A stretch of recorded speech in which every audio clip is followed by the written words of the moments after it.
Hello there. Today we're going to be talking to David Amerland, which will hopefully show up as soon as you type in a hashtag. Did you all type hashtag? There you go. There's David. See, you type in a hashtag and he appears and then disappears apparently. So we're going to discuss the hashtags, which of course is the topic of chapter 8 in David's SEO Help book. He keeps jumping in and out for some reason. I don't know why. Anyway, hashtags is something that's been there for a while, and I think they started really becoming popular sometime in the mid 2000s. Hello, David. Hello. I had problems getting in, so I'm sorry. We noticed that. It's because I told people to type in a hashtag, and then you'll appear. And so I think they did, and then you appear, and then you disappear because they must have let go. So I think they were trying hashtags. Welcome. Thank you. Can you see me okay? We can see you great. Yes, absolutely. Okay, because You look can't as see you wonderful as ever. Okay.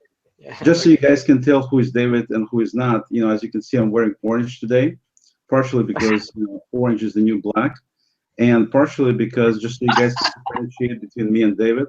So because, both David and I are men, both of us have accents, and we're talking on the same topic. So just so it's very clear, I'm the guy in orange, and David is the guy in not orange, okay? So now you can...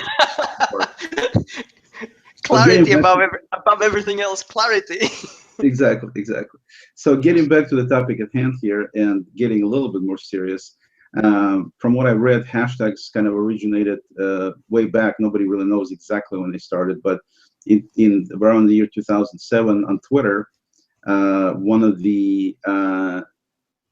the original really cool Google programmers decided to use it on Twitter as a way to kind of combine information about a specific topic under a particular name. And so they just used the hashtag, which was something that was easily available on the phones.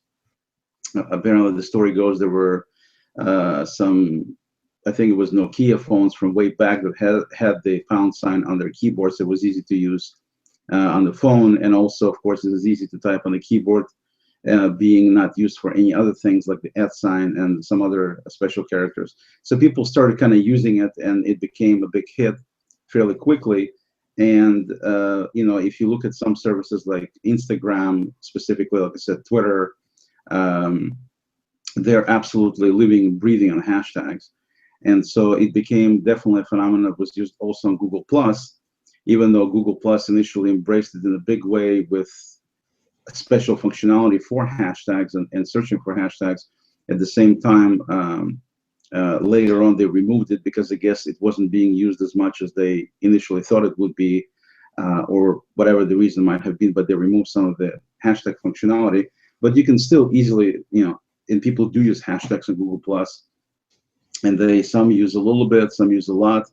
I noticed one of the questions I'm going to ask David later on is, I noticed that he doesn't go crazy with a 30-line post and then 20 lines worth of hashtags like some other people do. So we'll definitely get his thoughts both about the the hashtags in general and also specifically his approaches and how people. I mean, the main things that I'd like to make sure we cover today is for you to understand what hashtags are, because it's not more complicated than it needs to be. Some people think it's some kind of a special something. It's not. It's actually pretty simple in terms of the concept. And then specific uses, where you want to use them, why you'd want to use them. So that's where David, with his expertise and his chapter 8 in the SEO Help book comes in. For those of you who don't know, well, everybody now knows David, so I'm not going to go through that. But for those of you who don't know and don't have the SEO Help book, it's available. David wrote it a couple of years ago. It's available everywhere, including davidamerland.com, and you can find all his books on davidamerland.com. Also, of course, on Amazon, Barnes & Noble, all the fine retailers of books. And the book is exceptional in many ways because it's very simple for just about anybody to understand. And at the same time, it relays very important concepts about doing SEO for your online presence, for your websites, for your blogs, things like that. And in addition to that, I wanted to also pitch there's a little tool that I put together specifically for the book that you can find on Google Templates. that allows you to keep track of everything you're doing, because the book has 20 chapters, and each chapter has 10 action steps, as David calls them, and each of those is very important. And the problem is when you take 20 times 10 and come up to 100 different items you're trying to think about, strategize, put your thoughts down, record something, it makes it kind of difficult to keep track of all of this stuff in your head or even on a piece of paper. So that's why, we put together this tool, which is available from Google Templates, doesn't cost anything. So if you have the book, then you can easily use this tool to enter information related to you personally or your business. And it's a great little companion for the book. And the book itself is, I find it extremely valuable, and many people have said that it's a very fine book in terms of SEO, because it's so understandable. It doesn't go into a lot of high-tech talk where it's, for regular business people, it's impossible to comprehend. It's like another language.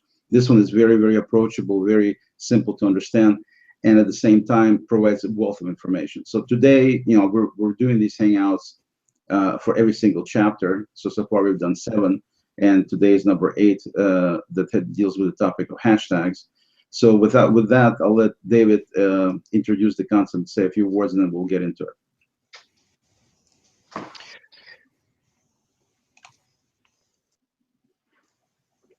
And David took a deep sigh, and he's not saying anything. Can you hear me, David? Yeah, I'm just trying to get my phone. Okay, can you hear me okay? Because I had problems. Okay, great. All right, thank you very much for that introduction. I think it's brilliant in terms of framing everything, and I'm really grateful you're doing this in the first place.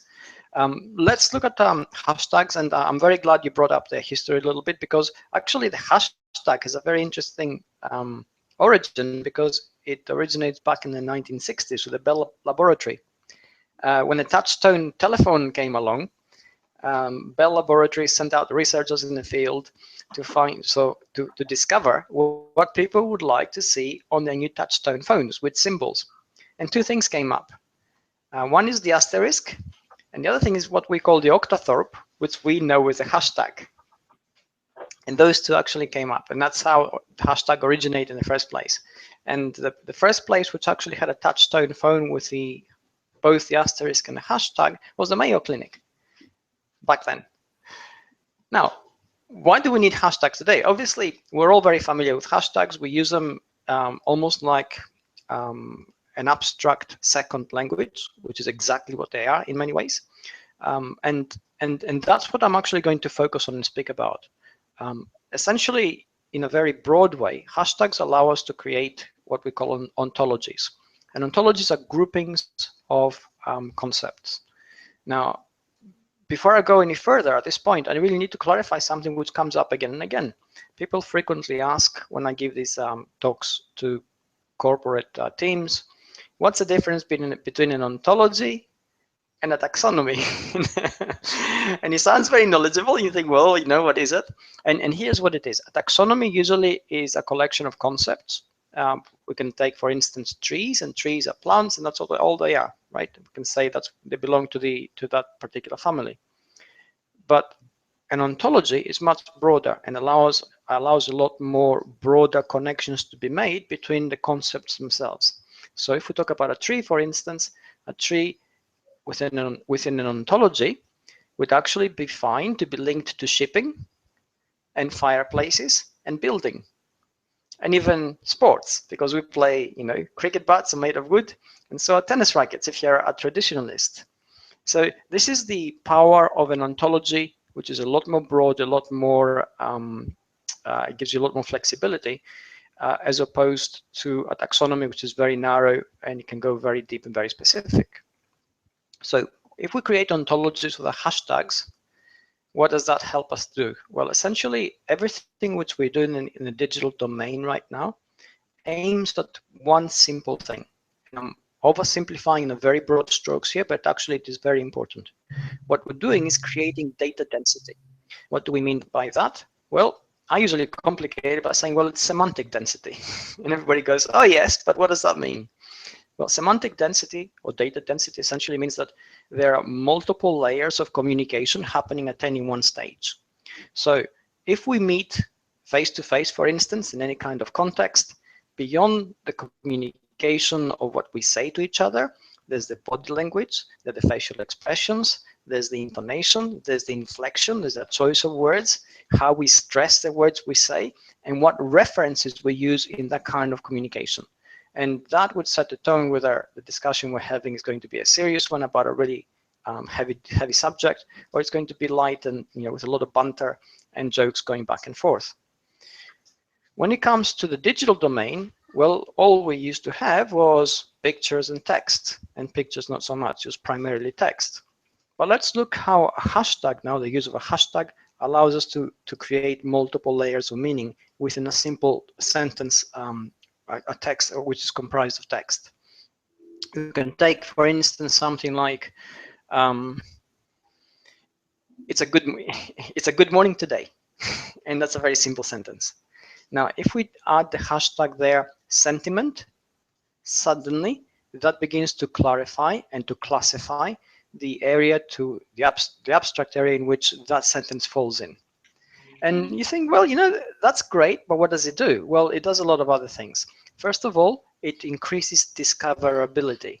It increases discoverability because anybody looking, for instance, for that hashtag which says sentiment, or the hashtag may be linked to something else, and then you create a sort of a chain of serendipity which allows that to surface in different contexts. And when we say that sentence surfaces in different contexts, what do we mean? Well, we mean that other people will see you and you discover lateral relationships and lateral connections, which then leads back to why we're in the digital domain in the first instance. We're here to do something very specific, perhaps to make connections, to learn things, to increase the value of our personal brand, if that's what we're doing, to promote our businesses, and to help those businesses be found by other people in different contexts. So if you think that in the traditional world, which we have left behind in the 20th century, it's a distant past now, if you had a business and you wanted that business to be discovered, well, what would you do? The first thing you would do is you would buy advertising, which would be very precisely targeted to the people which you thought were suitable for your business. And then, in order to cover all the bases, you would say, well, and if you had a lot of money, of course, you would say, well, why don't I throw another $1 million at getting advertising across, I don't know, half the rest of the country? I know they may not be my direct customers, but you never know. If one of them moves from that area to this area, they will remember me. Now, that kind of approach, which in that sense or in that context makes sense, now begins to change in digital world to something which makes a lot more sense in the very personalized, very direct connections which we make. Hashtags come directly into this. So by using hashtags, we begin to find commonalities across subjects. We begin to find perhaps instances where things are connected and which we hadn't seen that. And this is where the abstractions come in. So that's how they're used across the marketing domain. I'm going to use examples in a minute, but I'll just check to see if, Oleg, have you got something to say, or is the sun blinding you? No, the sun's blinding me. No. Oh, okay, no problem. But, I wasn't sure, yeah. The sun is right in my face. Well, that's a good problem to have, because sunlight is always good, so it's not a big thing. Yeah. So what are the problems which are usually associated with hashtags? Well, the instances which I have come across from direct experience usually come from the lack of understanding of how to actually quantify or qualify a particular piece of marketing or content or even a sentence. In order for that to happen, we have to have two vital pieces of the puzzle. The first one has to do with identity. It has to start with us. Who are we? What are we trying to do? Why are we trying to do it? So those three things have to be together, because they define the first part of the equation, the originator, and then we have to start defining the receiver. And in order for us to actually create a meaningful hashtag, we need to have at least a fairly informed idea of the audience we're trying to reach, which means we need to be able to understand them. We need to have a certain degree of empathy towards them, which means that we also need to be fairly open in the connections with them and have a certain bilateral kind of communication. That's the second part of the puzzle. If we have those two pieces of the puzzle together, then the only thing that remains is how inventive, how precise, how adventurous, perhaps, we can be with the hashtags which we actually create. So in any piece of marketing, in any marketing campaign, there are very specific things which sometimes are used in order to track that, but there are also other hashtags which are used in order to broaden the scope and bring in a fresh audience. Okay. Any questions?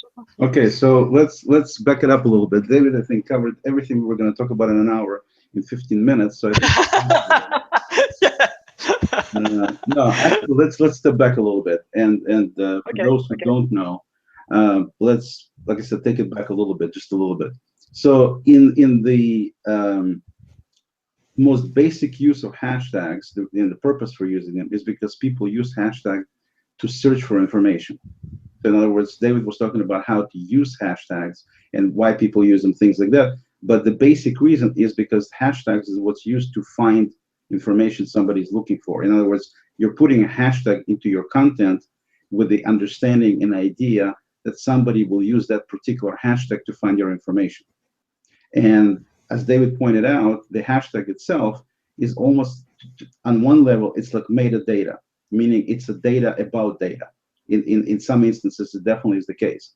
What you're doing is you're trying to, for example, have an article on food, and you have all these different things. You're talking about maybe some recipe or whatever it is, and then you're putting a hashtag called food as part of the that particular article. Well, there's article itself maybe 3-5 paragraphs long, and there's no word food in it, but you want people to find this particular article if they simply type in the word food.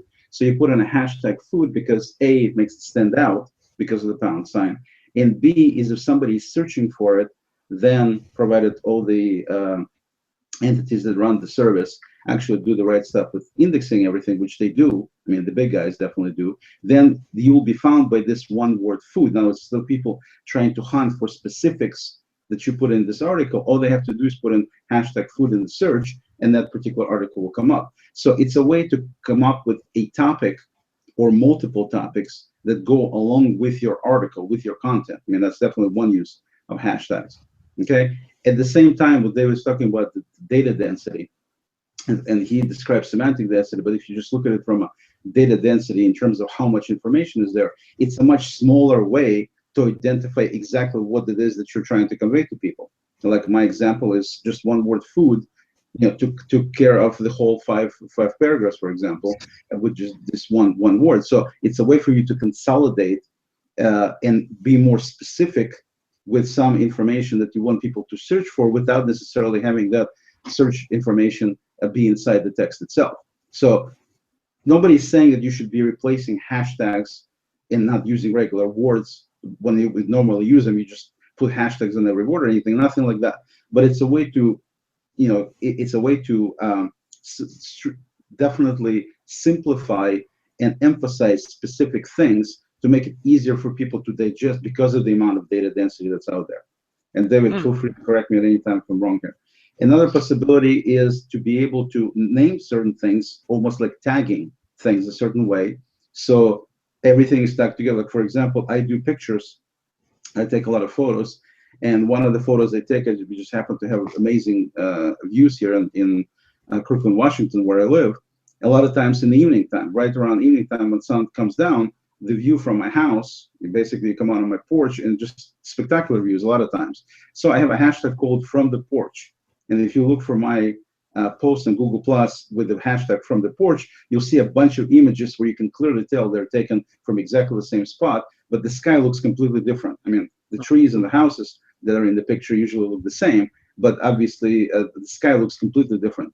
And so the way to easily find this is you just do a search for a hashtag From the Porch, and that's it. So even if I don't put any kind of headings or anything, and you wanted to see these kind of pictures once you know about the From the Porch concept, then that's how I basically index everything together by simply putting this one hashtag. So it's a way to tag things as well.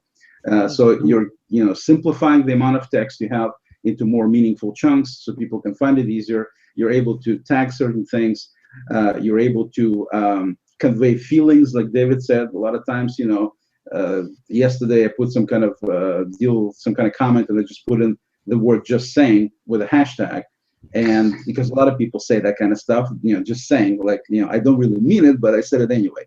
But at the same time, it's an example where you can kind of type that hashtag in, and you can see all these different people, let's say, just saying, if they actually use the hashtag. So there's a number of different meanings, and I think we'll go into details here, but I just want to make sure that everybody understands on the basic level, it's nothing more than a search term. I mean, that's the most basic way of why you want to use hashtags. It's because it's a simpler way and more specific way at the same time to let people search for your content. David? Yes, absolutely. And I'd like to bring a couple of examples here, because you mentioned how simple it can be, but also it can be complicated. So let's take the original example I said, where you can say it's a good morning, and we can hashtag it and say sentiment, and that all that shows is how I feel about the day. But suppose I also go food for thought, another hashtag, and suddenly that changes the entire meaning, because now it becomes something which needs to be considered a lot more deeply, perhaps a lot more philosophically. But let's change that now, and we take the exact same sentence, it's a good morning, and we hashtag it joke Manchester, because having good mornings in Manchester weather-wise is about as rare as having blue moons. So you can say a lot of things by saying the same thing.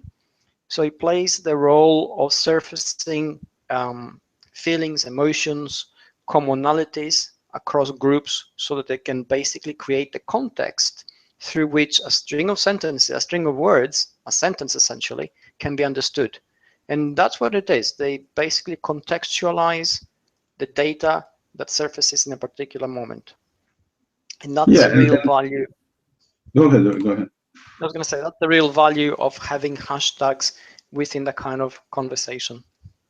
Right, and that's another example right there. What David was talking about is actually showing some feeling or specific sentiment being emphasized. You're not really using it for searching. If you do, good morning and you do a hashtag, I mean, few people, let's put it this way, are going to be searching for a hashtag called good morning, because it's not something you normally look for. I mean, it's just a sentiment.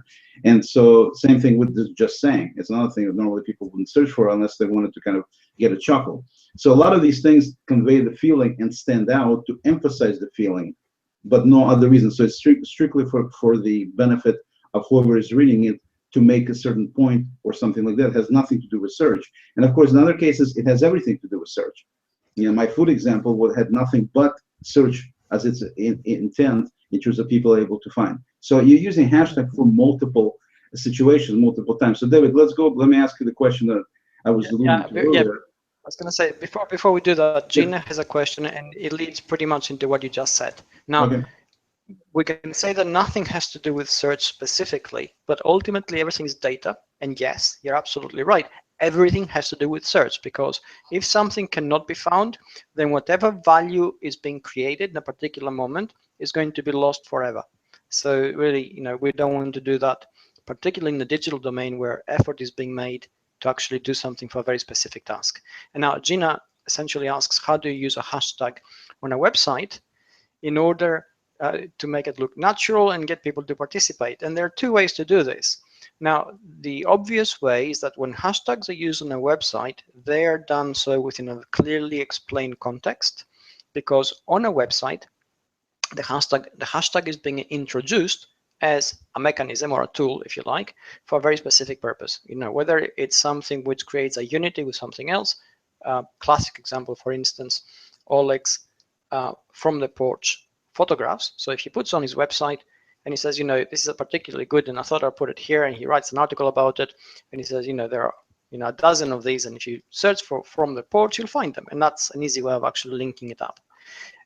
In a more practical sense, if it's a business, if it's a marketing campaign which is very specific, then you say, hey, if you had a great experience from our services or our products, why don't you use this hashtag and just tell the world about us?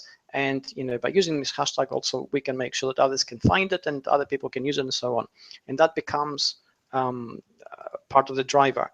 The thing about hashtags is, because they're so easy to use and so playful, people tend to use them because it also helps them discover and connect with other people. It becomes a bit of a game. So there's an element of gamification in the entire thing, if it's done right. There are countless instances in social media where hashtags have been poorly thought through. Classic example, McDonald's multi-million-dollar campaign where they had MacD stories and they thought it was going to be great, and backfired because people used that to put in a whole lot of negative stuff there. That's something which just simply hadn't occurred to them because their horizon, when they considered it in the first instance, hadn't been broad enough, and there have been quite a few others. So what it shows is that hashtags have this abstraction, this area where people link into it from a sentimental point of view almost, and it has to resonate. You can't force it, and that's the critical thing about marketing as it is done now, because we're relying on the willingness of other people to participate of their own free will and play along. We have to make sure that the game is transparent, it makes sense, and we're not getting to a situation where we're sort of almost blatantly abusing their goodwill by asking them to do something which they may not feel very comfortable doing, or they may be a bit mischievous about, and so on. And that's the power of the connection. This is how relationships are born through it. This is why we have to have the first part of the puzzle, which is a very clear identity about who we are, what we do, and why we do it. And then who do we do it for? Who are we connecting with? If those things are clear, there's an overlap of values, and that overlap of values basically makes sense. Everything connects. If it isn't clear, then we get that kind of mismatch. Yeah, so over here, I just wanted to show a quick example. So I typed in the search, from the porch as a pound sign in Google+. As you can see, I have, a bunch of my pictures. You can easily see that it's, that it's from the same vantage point, just different pictures. But the key thing to see here, in addition to that, you can see over here, this is part of the Cloud Wars community, this picture. This picture is just part of my regular public sharing. So hashtags can also be used to kind of be able to search and find things just about everywhere. The reason, like I said, it groups things together. The reason this is so powerful and so useful is because if you look at the latest efforts that Google is doing with their communities and collections, specifically emphasizing them in the Google Plus, both on the desktop and mobile, that's the reason. Essentially, you can look at it as a way to bring groupings of related things together in an easier to use and easier to find way, which is exactly what hashtags did before we had collections. It's exactly the same concept, and obviously it's a very popular concept because Google is doing it. The reason they're doing it is because it's such a popular concept. So definitely grouping things using hashtag is definitely one of the main uses of this particular capability. And then of course the other stuff we talked about, emphasizing feelings, emphasizing specific concepts, making something stand out. As you know, when you hover over the posts with hashtags in Google Plus, they become both highlighted and as they're clickable, and at the same time they're turned to blue color, so they definitely stand out. And different services like Twitter and Instagram, they also use hashtags extensively to be able to locate whatever information you want. For example, because on Instagram, most people don't do a lot of text on there. Mostly it's nothing but images. And so to be able to classify these images and group them in some way and be able to easily find them, it's definitely, hashtags is the only thing that you'd be using extensively. So with that being the case, David, next thing I want to ask you, and the next part I want to discuss is the specifics. We talked about why hashtags are used and kind of some of the ways of how they're used, but now let's talk about more specifically. Okay. Let's start with the density of hashtags. In other words, there are some people who, I was exaggerating a little bit, but not tremendously. I've seen posts with that many lines of hashtags in there, and I've seen sentences where people put hashtag on just about every word, which is definitely not something you want to do. So, please give people your. Okay, so let's start with a couple of technicalities, and both Coach G. Moore and Gina Fidel have a couple of questions on this. So let's cover them within the context of what you just brought up as well. Now, for Coach G. Moore says, does it matter if we use capitalized words within a hashtag, or are they all lowercase? So if we take the case of, for instance, artificial intelligence, Do we have to have a capital A and capital I, or is it all right to have everything in lowercase?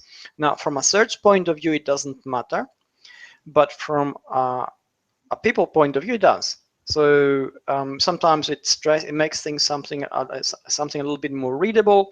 It makes it come up a little bit easier in terms of how we read it very quickly, because there are no gaps in hashtags. Words run together, and if you have maybe 3 words and you're struggling to make out what it is very quickly, then it becomes a bit of an issue. So really, it comes down to readability. They are a tool which is there to make people understand something really quickly. And if it doesn't work that way in terms of how it's constructed, then we just change the construction and we use capitalized letters where it's appropriate to create breaks within the text. Gina said, what if we actually put in hashtags on a page? You know, we have a page, we have an article, and then we have hashtags at the bottom. Well, that may help with search perhaps, because search can help understand what the hashtag is. It won't help with ordinary readers, because they will not be aware of the context unless the article itself is part of an ongoing conversation. Suppose, for instance, let's bring up a very recent example. Everybody had been talking about the Panama Papers. Suppose, for instance, that now, you know, the Panama Papers leaks have shown that a lot of people have had tax havens in Panama and other tax haven places, and they, you know, they're the ones, not illegal in many ways, but a lot of these people had been sort of holier than thou in their approach to the financial crisis across the world, and this now has wrong-footed them. So if you had an article which perhaps tangentially or directly touched upon this, even though it didn't mention the Panama Papers, by linking it up with a hashtag at the bottom to Panama Papers, you help the reader understand the wider context, and you help search also understand the context of that article in relation to a wider subject. And that's how we create an ontology, really. So that's how they use on a website. Again, it comes down to a complete awareness of who we are, why we are, and why we do things, and, you know, why are we creating a particular piece of content? It's not enough to say, hey, you know, here's 1,000 words on this, and I'm going to put it on my website. Great. Why? How are you going to help people understand its importance? How are you going to help search understand why it's important? How are you going to and Oleg is flashing a hashtag which I don't advise using, but you know, you begin to get a sense of things. So how are you going to do it? You know, you do it by adding that kind of hashtag. So really, the context itself defines the hashtag which you have. Thank you for that, Oleg. Now, what happens now? You know, if hashtags are good, it goes to say, right? If we have, you know, 1 or 2 or 3 hashtags, and they're good. If we have 30 hashtags, it's even better, right? Because what are we doing then? We are mushrooming the effect. We're allowing more people to find them. And actually, this is not the case. It doesn't work like that from a end user point of view, and it doesn't work like that really from a search point of view. Let's see why. And the easiest example to understand here is diffusion of content or context, and also the old keyword stuffing of the past. If we had an article which was about finance, for instance, and we said, we're right, well, there you go. That's stronger. If we had an article about finance and we said, well, I'm going to write a finance article to explain finance for people who are interested in finance because finance is important. That's a really poor quality sentence. You know, people reading it will think, hey, either he's a fool or he's taking us for fools. So immediately we deprecate the value of the connection.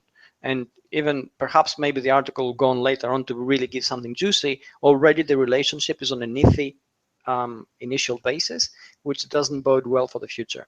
Now, what will search do looking at that kind of content? Well, we'll think, hey, he's trying to fool me as a search bot. And again, we'll create a kind of thing. And with hashtags, it gets even worse, because if we have too many hashtags thinking that, hey, I want my content to appear in perhaps 30 different taxonomies, well, search really can't understand what is the context of a piece of content like that. And anything which confuses search, Google is going to Google specifically is going to devote 0 computing cycles trying to figure it out, which means it's going to discard it as ambiguous in terms of its value, its origin, and perhaps its veracity. And that's it. Worst case scenario, you might even flag it up as potential spam, which means the intent is less than white, in which case, you begin to raise red flags, and you don't want to do that when it comes to search. So really be judicious in how you use hashtags. Think really clearly. What is you promoting? Are you promoting your brand? If that's what you're doing, great. You can say, you can be really playful and do what Oleg is doing, or you can really think really clear about your brand. If you're promoting and it's your brand itself, and your brand is a hashtag, use that. If you're promoting specific values, use those. If you're promoting context, use that. If you're doing something which is going to link to the values or interests of your audience, again, use that. But don't go broadening so much that it suddenly becomes blatant advertising, blatant abuse, blatant taking advantage of people's tendency to look at hashtags, because then everybody becomes averse to it and potentially hashtag blind. Right. So David, from SEO standpoint, let's talk about SEO a little bit, since that's basically the main topic of the book. From the SEO standpoint, is there any value in having more hashtags than fewer hashtags? I mean, if we put aside the concept that you said, that obviously you need to pay attention, think about what you're doing, have good reasons why you're using them. But with that being in place, does it make sense to have more hashtags or fewer hashtags when it comes to SEO? It makes sense with a very narrow domain. If you put a lot of hashtags on a post within Twitter, that post will surface in different searches of those hashtags. So let's say Twitter actually allowed me to use 10 hashtags without breaking the 140 character limit, and I put my post there, then I would benefit from that particular post or that particular text line appearing in 10 different kind of taxonomies governed by those hashtags. But, and here's the crux of it, I'm not working in a vertical within a silo. Essentially, the value of doing anything within a hashtag is that it takes the content which you create, let's say in Twitter, and helps it surface in Google search. It takes that content from there and allows people to see, hey, who put that there, and follow you through perhaps to Google Plus or Facebook or wherever you are, or your website.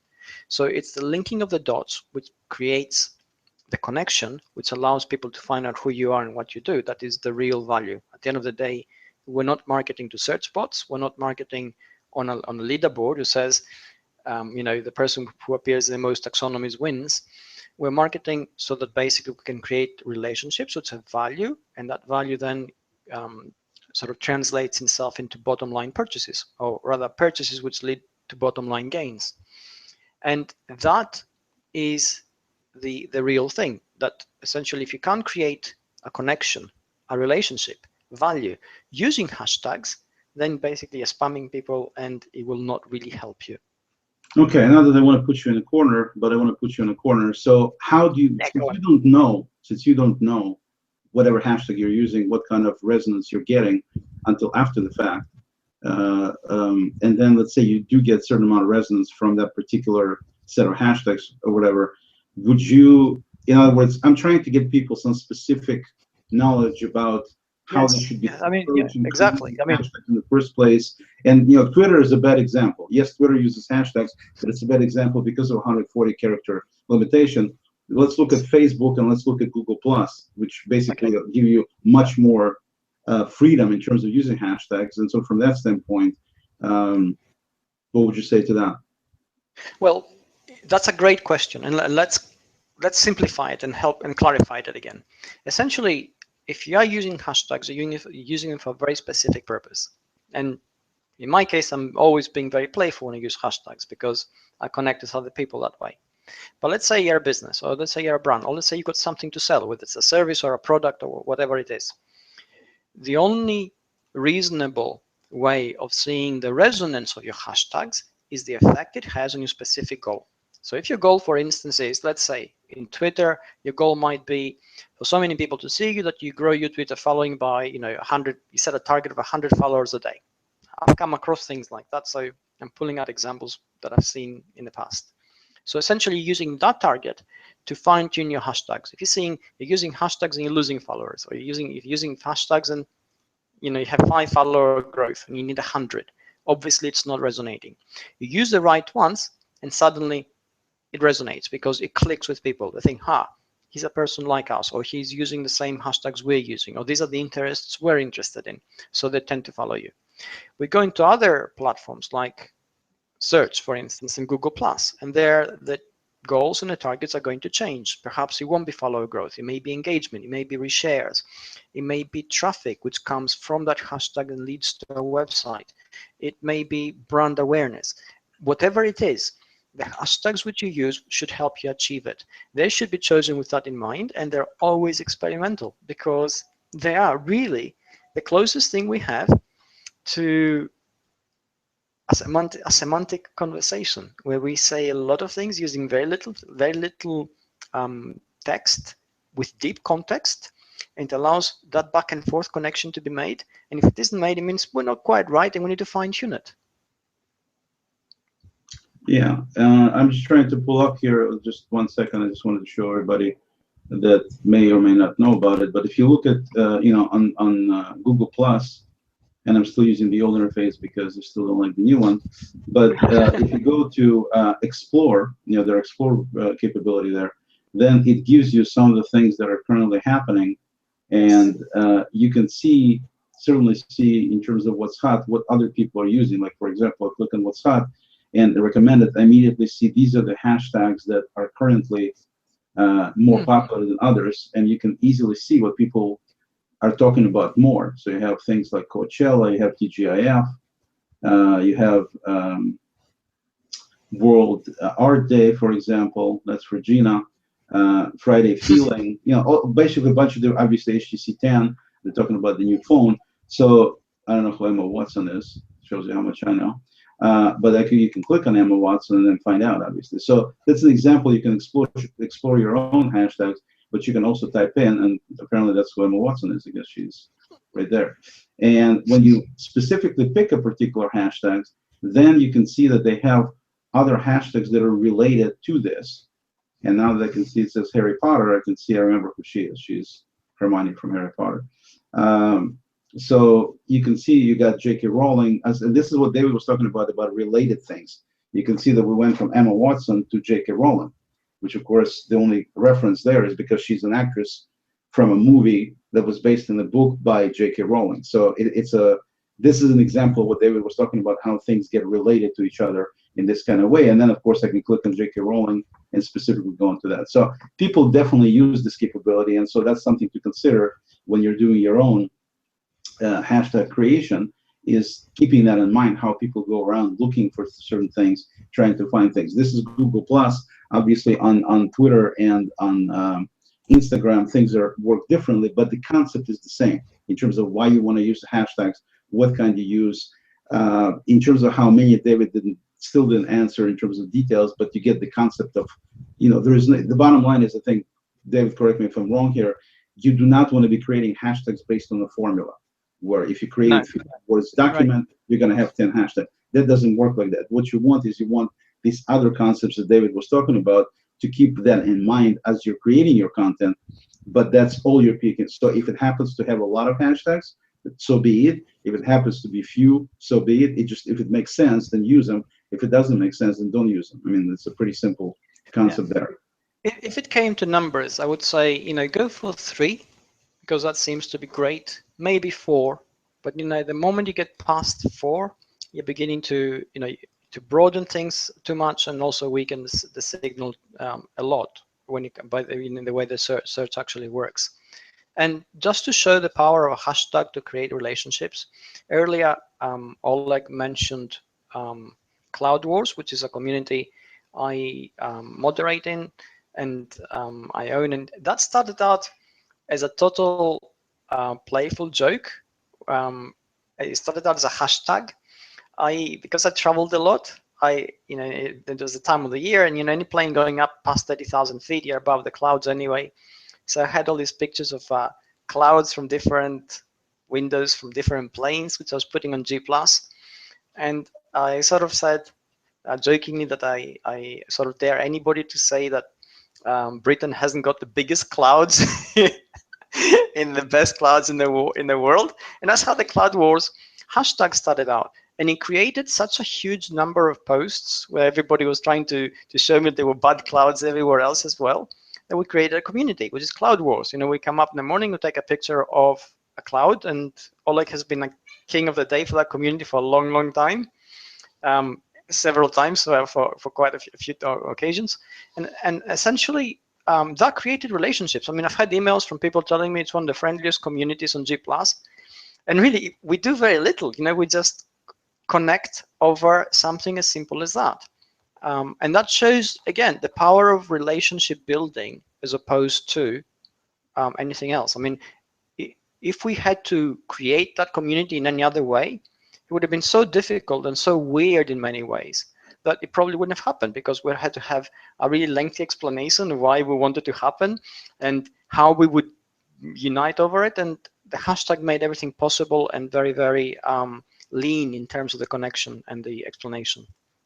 Yeah, it's not unlike Seinfeld. If you think about Seinfeld being a show about nothing, it's kind of like here. It's a community about clouds. Clouds are everywhere. You think, what's so special about clouds? And yet, this is the situation. Yeah. Exactly. A lot of people, and I enjoy it tremendously because, like I said, I happen to live in a very pretty spectacular area when it comes to nature. I mean, Washington State is gorgeous in terms of nature. And at the same time, a lot of times the sky is just amazing looking. I mean, many times. And so I wound up being sucked into this community intentionally. So, I mean, it's not like anybody forced me or anything, but at the same time, it's amazing to watch some of the stuff, as amazing as some of the stuff I see myself here is, and, I'm able to share it obviously through the community with others. At the same time, it's amazing to see like a picture from Peter Hatherley from New Zealand, for example. I don't know if I'm ever going to see New Zealand skyline and see the clouds there. And yet, because he posted, I'm able to see just like he can. Yeah. And, people from Europe and people, David takes some pictures from Greece and from England and stuff. I mean, you're able to get into this deal where you're seeing stuff that typically you're not going to see, may never see in your lifetime. And I think that's what makes it so special, is being able to connect like this with people. And of course, you have occasional little comments, and when you become a Sky King, everybody congratulates you. And I still don't know where to send the money for, every time I get picked to make sure that people continue picking me. But at the same time, it's pretty amazing with, being able to connect with people. Like David said, you're just connecting. Again, it's a non-event in terms of the actual clouds. I mean, it's clouds. It's nothing like a phenomenon. It's not like a, something like once in a while event would be like, for example, I don't know, solar eclipse or something. You could say, okay, that only happens so rarely, hardly ever anybody ever sees, so it's an event, so everybody kind of moves around that. Clouds are there everywhere, every day, practically everywhere.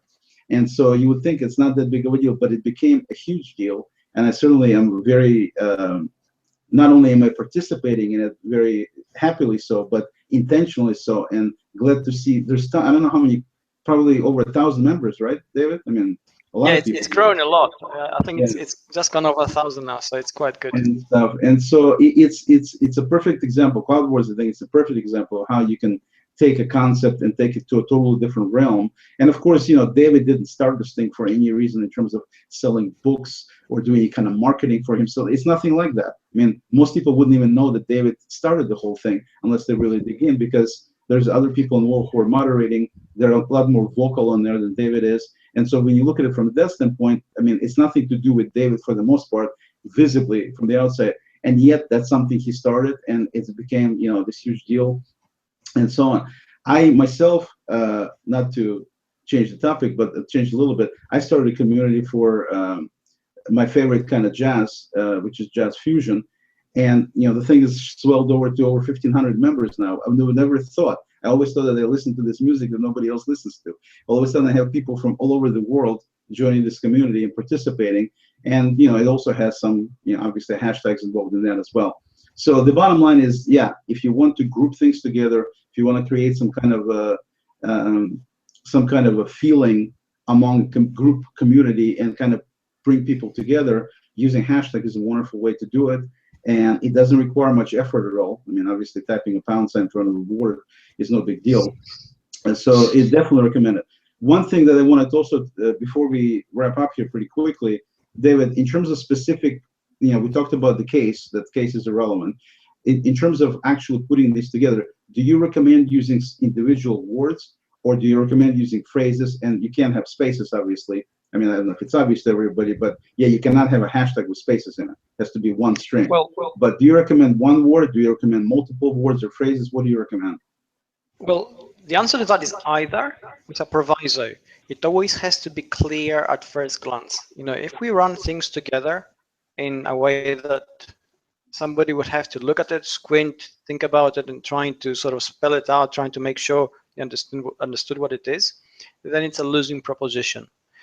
This is why usually single words are so powerful, but then there can be phrases which make perfect sense.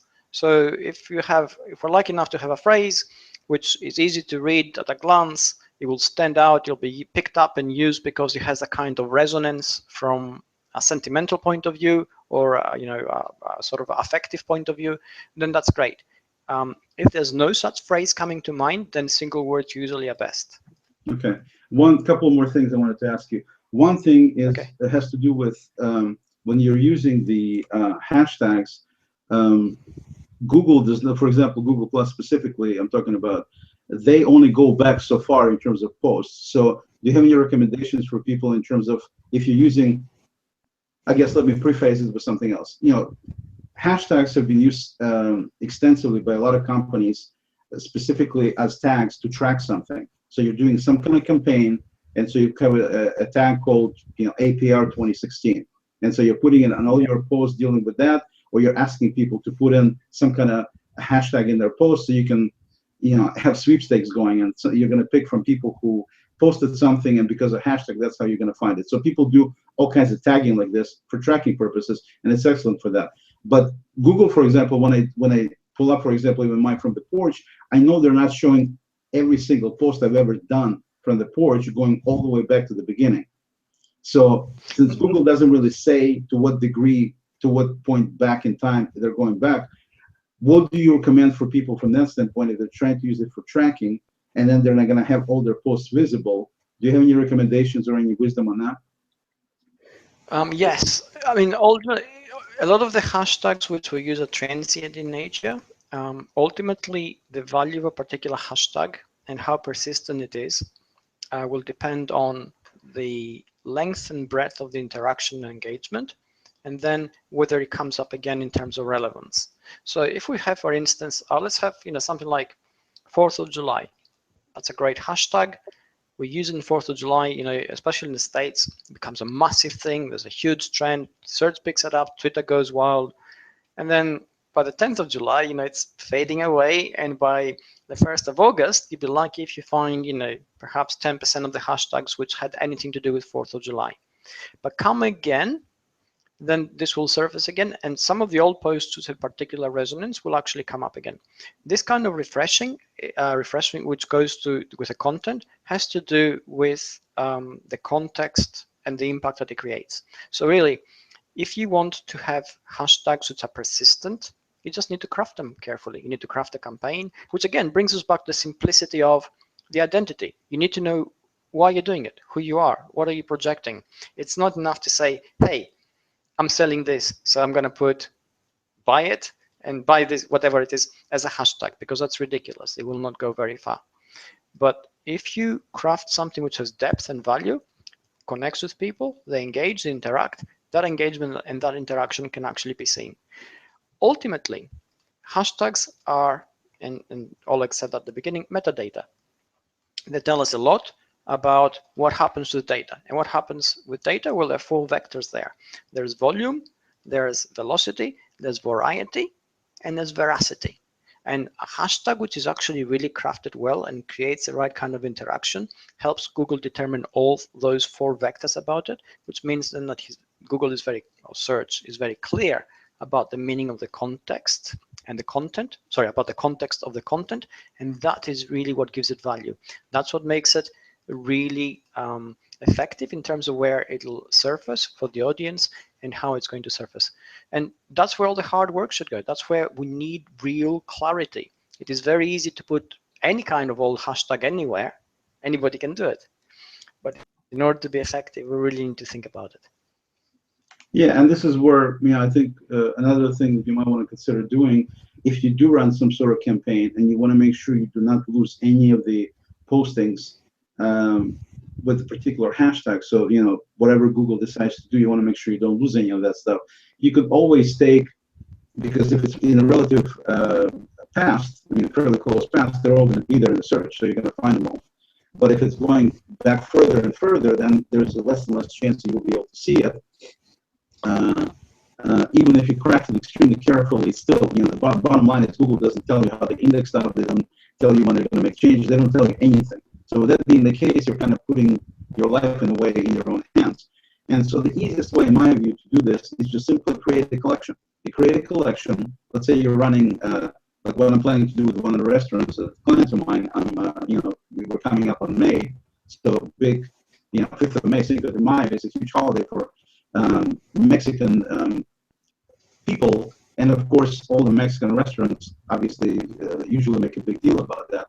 So you can have a hashtag for Cinco de Mayo, and then at the same time, you can simply create a collection.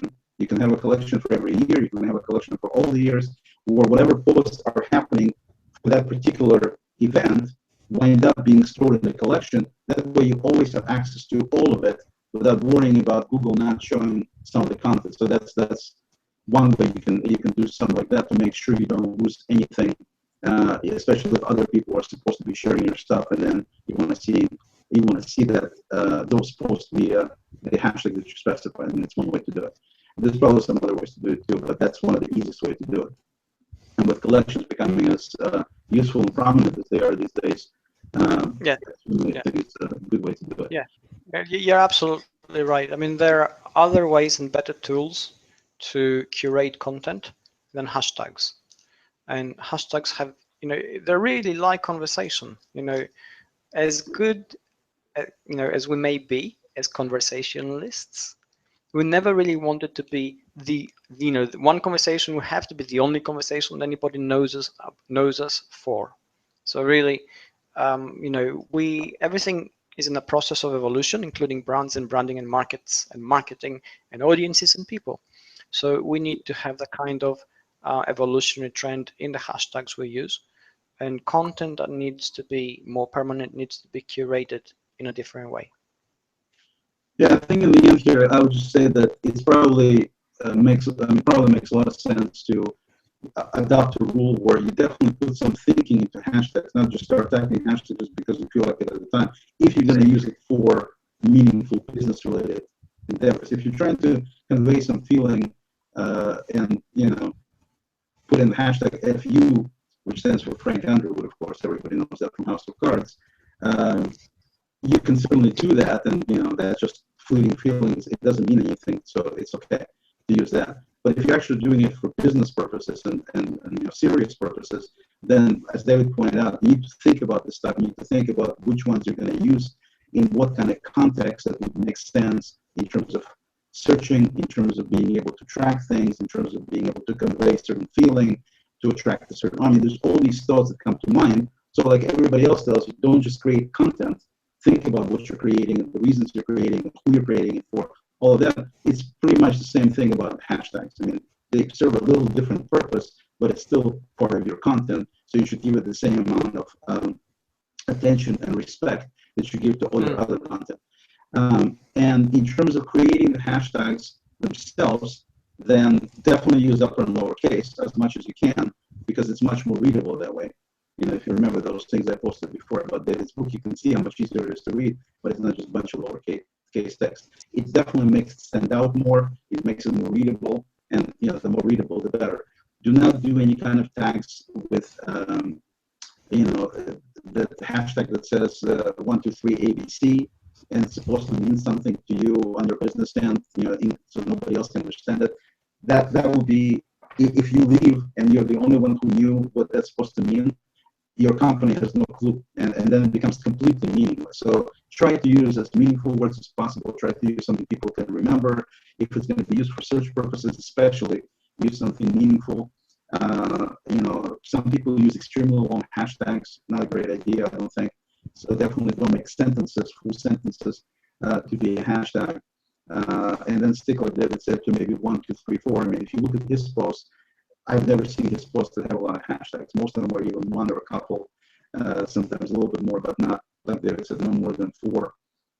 And because then if you dilute your message, then you might as well not have any, because you might as well just put in text. So that's the idea. If you're putting a lot of hashtags, you're completely diluting what you're trying to project. And usually with every kind of message out there, every kind of post, you're trying to be specifically talking about something, and that's what you want to put the attention, focus on that, as opposed to be on everything else to go with it as part of the story, whatever it might be. So with that, that's all I have to say. David, if you want to say the last few words, and then we'll hopefully Yeah, I mean, people got some. we covered pretty much everything. I'm just going to say that essentially, if we think the hashtag surface essentially thoughts and values and feelings, they are an abstraction made real. So they're very much part of our identity. So really think about that. And that's all I'm going to say about it. Excellent. David, as always a pleasure. Thanks for taking the time. And awesome book. Again, if you don't have SEO Help and you're just joining us, too bad, because we're almost ready to quit here. You should go back and rewind and listen to it from the beginning. But David's book, SEO Help, is available everywhere, and definitely recommend it reading for anybody who's into SEO. If you have any questions for David, you can always reach him online. I believe he charges $50 per comment. No, I'm sorry. I take that back. And it's amazing how busy he is. And he's right now working on yet another book. I think this is number 10, right, David? 10th book? That's right, yes. I'm working on another book, yes, and it's really long days. So David is usually pretty busy, but he is always phenomenal in answering people's questions online. And if they have any questions, we have a community for SEO Help. So you're welcome to join the community as well. You're welcome to download the tool I was talking about earlier to track your progress on SEO Help. It's available for free. The community is free. Feel free, if you're serious about SEO, then I definitely recommend you A, get the book, B, join the community, and get the tool if you'd like to make it a little easier for you. And then like I said, you can certainly reach David. He's pretty reachable online via Google Plus. That's probably the best place to get him. But he's also on LinkedIn. He's also on Twitter. He's everywhere, basically. Yes, but I'm mostly on Google Plus. You can pretty much be guaranteed a reply on Google Plus. And anywhere else, it's toss of the coin. Yeah. So with that, thank you for watching. And the next time we'll talk about step number 9, which is, well, we'll let you look at the book and you can determine what it's going to be about. Take care.